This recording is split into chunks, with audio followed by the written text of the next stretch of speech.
Bismillahirrahmanirrahim. Assalamualaikum warahmatullahi wabarakatuh. Alhamdulillah hamdan katsiran thayyiban mubarakan fih kama yuhibbu rabbuna wa yardah.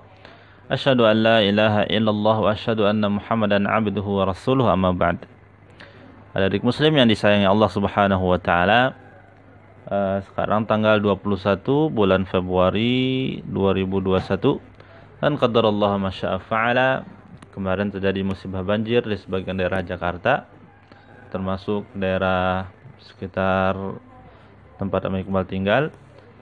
Kita doakan kepada saudara kita yang terkena banjir agar diringankan semua musibahnya. Ya, pada kesempatan kali ini kita akan bahas mengenai kehidupan Nabi SAW, kejadian-kejadian yang terjadi pada tahun keempat Hijriyah. Tahun keempat Rasulullah SAW tinggal di kota Madinah. Barakallahu fiik. Ada sekitar 3 kejadian yang terjadi. 3 kejadian besar yang terjadi pada tahun keempat Hijriyah.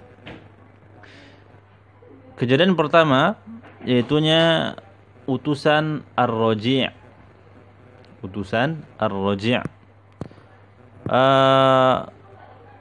Sebuah kaum yang bernama suku Adal dan suku Qarah datang menghadap Rasulullah sallallahu alaihi wasallam. Nah, mereka mengatakan bahwa mereka sudah masuk Islam. Untuk itu mereka minta kepada Rasulullah sallallahu alaihi wasallam agar mengutus beberapa sahabat untuk mengajarkan agama dan Al-Qur'an kepada kaum-kaum mereka. Nah, di sini Rasulullah SAW mengutus sekitar 10 orang sahabat. Ada 10 orang sahabat yang memang paham akan Al-Quran. Nah, manusia, sahabat-sahabat pilihan dari Rasulullah SAW. Namun apa yang terjadi? Di tengah jalan, di sebuah tempat yang bernama Ar-Raji', mereka dibunuh. Mereka dikhianati. Nah, ini membuat Rasulullah sallallahu alaihi wasallam sedih. Ya. Karena para sahabat pilihan beliau sallallahu alaihi wasallam dibunuh, dikhianati, ditipu oleh orang-orang yang benci kepada Rasulullah dan kepada kaum muslimin. Pada para sahabat. Ini kejadian yang pertama di tahun keempat Hijriah. Kejadian kedua yang terjadi pada tahun keempat Hijriah ini adalah Bi'ru Ma'unah. Ya, sumur Ma'unah. Ini tak lama setelah kejadian tragedi Ar-Raji'.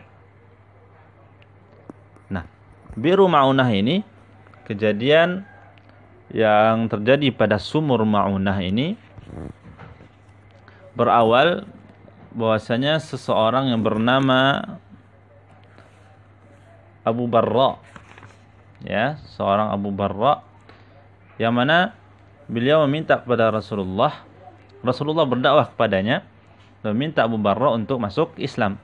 Namun si Abu Barra belum mau masuk Islam, tapi dia enggak menyangkal juga untuk masuk Islam. Nah, di sini si Abu Barra meminta kepada Rasulullah untuk mengutus para sahabat untuk mengajarkan Al-Quran juga, mengajarkan agama. Namun Rasulullah masih sedih dengan kejadian Ar-Raji'. Namun Abu Barra bilang, aku yang menjamin keamanan mereka. Nah, akhirnya Rasulullah pun mengutus sekitar 70 orang sahabat berangkat menuju sebuah kaum untuk berdakwah di sana. Namun seperti halnya yang terjadi ketika terjadi Ar-Raji', mereka para sahabat radhiyallahu anhum dicegat, dikhianati juga. Dan perlindungan dari Abu Barra seakan tak berlaku lagi.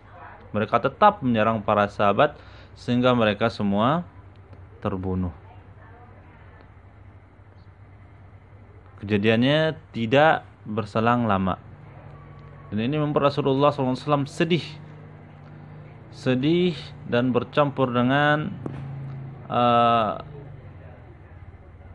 mendoakan kebinasaan kepada mereka, mendoakan kebinasaan kepada orang-orang yang telah membunuh para sahabat ini selama 30 hari. Selama 30 hari Rasulullah doakan kebinasaan kepada orang-orang yang telah membunuh, mengkhianati para sahabat tadi. Nah, ini terjadi pada tahun keempat Hijriyah. Nah, kejadian selanjutnya yaitunya perang Bani Nadir. Perang Bani Nadir ini dari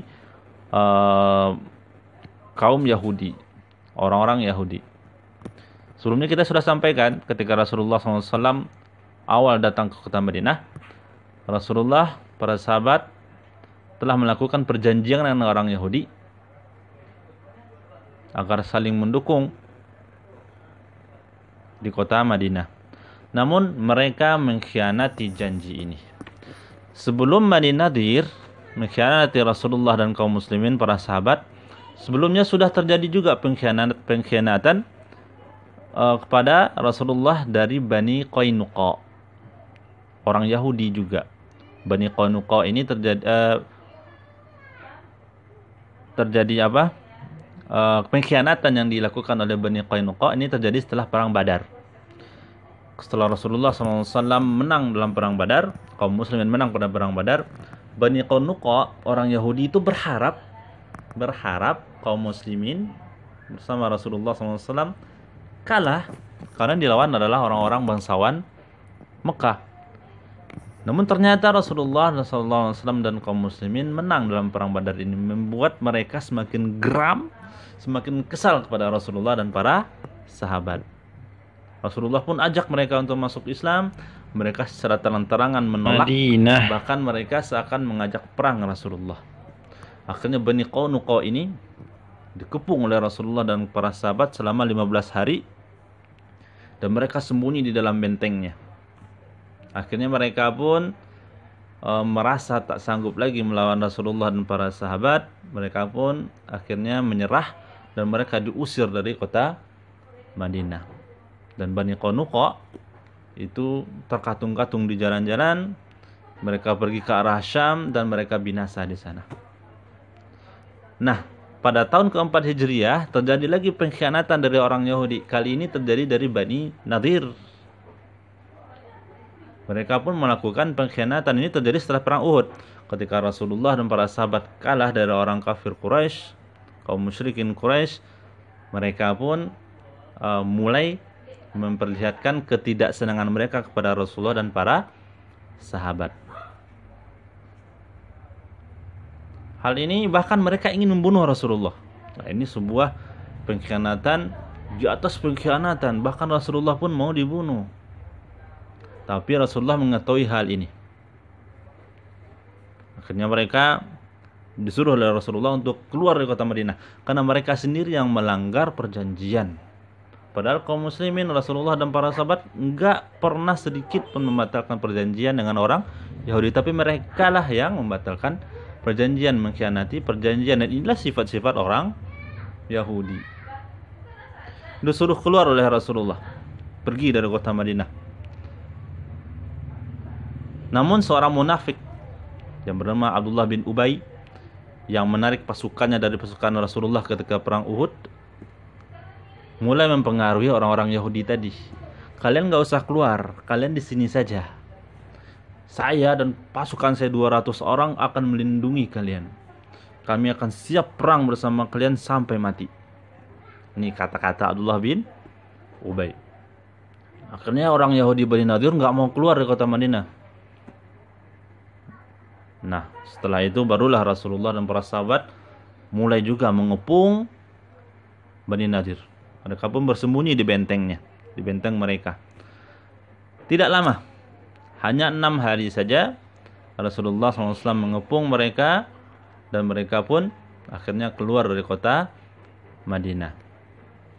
Ya, keluar dari kota Madinah. dan semua harta mereka yang ditinggalkan ini menjadi hak milik Rasulullah dan kaum muslimin. Coba lihat, ketika terjadi pengepungan dari kaum muslimin, tak seorang pun dari pasukannya Abdullah bin Ubay menolong orang-orang Yahudi Bani Nadir. Inilah ciri orang munafik yang suka berdusta dan suka mengkhianati perjanjian. Semoga kita semua dilindungi dari sifat-sifat orang munafik, sifat-sifat orang Yahudi, dan semoga kita bisa menjadi seorang muslim yang jujur dan tepat menepati janji kita. Ya, barangkali ini pelajaran pada kali ini. Wassalamualaikum warahmatullahi wabarakatuh.